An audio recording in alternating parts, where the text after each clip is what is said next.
খুব ভালো লাগলো এই কাজটার জন্য আজকে আমি অ্যাওয়ার্ড পেয়েছি।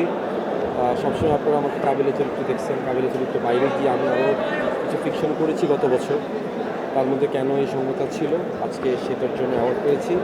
ধন্যবাদ এই নাটকের সাথে যারা ছিলেন, এবং সেই সাথে আমি আজকে অ্যাওয়ার্ডটা ডেডিকেট করেছি এই শহরের যত একা মানুষ আছে তাদের। আমি অ্যাওয়ার্ডটা ডেডিকেট করেছি তাদেরকে যারা হচ্ছে এই শহরে একা মানুষ তাদের। পলাশ ভাই অভিনয়ের মাঠ ছাড়িয়ে খেলার মাঠে আপনি অভিজ্ঞতাটা যদি বলতেন প্রথমবার। খেলার মাঠে খেলাধুলার সাথে তো এর আগে আমি সম্পৃক্ত ছিলাম, তবে এত বড় পরিসরে না। এবারই প্রথম বিপিএলে অংশগ্রহণ করেছি আমার নিজের জেলা নোয়াখালী এক্সপ্রেস ওরা ব্র্যান্ড অ্যাম্বাসেডর হয়ে। যদিও নোয়াখালী এক্সপ্রেস আশানুরূপ পারফরমেন্সটা করতে পারেনি, বাট আফসোস নাই, কারণ এবারই প্রথম অংশগ্রহণ, খুব অল্প সময়ের জন্য অংশগ্রহণ করেছে।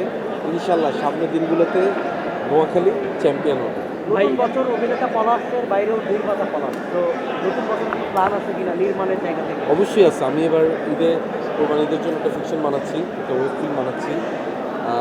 এগুলো নিয়ে একটু ব্যস্ততা আছে, ইনশাল্লাহ ভালো কিছুই পাবে না। ভাই অ্যাওয়ার্ড নিয়ে যদি একটু জানতে চাই, একটু আগে দেখলাম ডান্স করছিলেন, এই বিষয়টা আসলে ডান্সটা আয়ত্ত করলেন কীভাবে? আর হচ্ছে হলো আপনার তো এই প্রফেশন ছিল না, এই প্রফেশনে এসে এই সব কিছু অ্যাচিভ করে ফেলা এটা চ্যালেঞ্জ কিছুই না। আমার কথা হচ্ছে ভাই, যে জিনিসটা আমি হয়তো বা করি নাই, এখানে জেতারও কিছু নাই, হারানোরও কিছু নেই। সো আমি নিজে বলছি, পলাশ তুমি জাস্ট স্টেজে উঠবা, নির্ভয় তুমি খালি পারফরমেন্স করবা, দ্যাটস ইট। আর ডান্সের শাহ আলমের মনে স্মরণ করছি।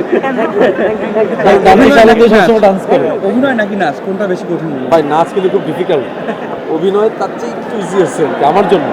তো নাচটা খুব এনজয় করছি। Thank you.